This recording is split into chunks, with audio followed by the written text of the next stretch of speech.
What's up, everybody? So you'll recognize this car again. This is a continuation of the engine swap on the 318i. I apologize for that stupid heater, it makes so much noise. So we got the new motor in. This is our 1.8 liter M42 B18.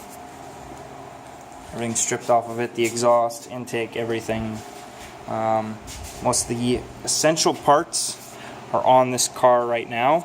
A couple things that are different is this plug for the mass airflow sensor is different. As you see, this is a 6-pin input and this is only a 4-pin. So we are going to have to rewire this one in. Oh wait, sorry, am I looking at the right side? No, it's over here. We're going to have to rewire this in to the other wiring harness since this has the 6-pin. So that's different.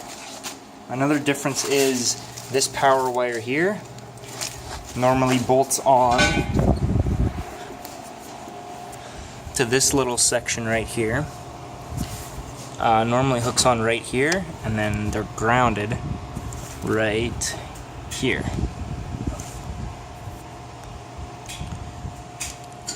And this other wiring harness has a battery style. So the car that this came out of probably had a battery here, but on this, the battery is in the trunk. So we were thinking of running that wire all the way back, but we figure instead it's easier to just take this end off, put the other end on so that we can just bolt it on. That'll be good. So we know the wiring harness is getting power now. We tested that. It's not cranking, but we believe the battery's just dead. There's a lot of little connections and stuff which are different for the intake on this motor than the other motor, but fuel rails all hooked up, intake manifolds on, radiator has coolant in it, the motor has oil in it. We still need to add brake fluid and bleed the clutch and bleed the brakes so that we can actually drive this. But for right now, what we're trying to do is just get it to crank over and start. It has no exhaust yet. It's being fixed.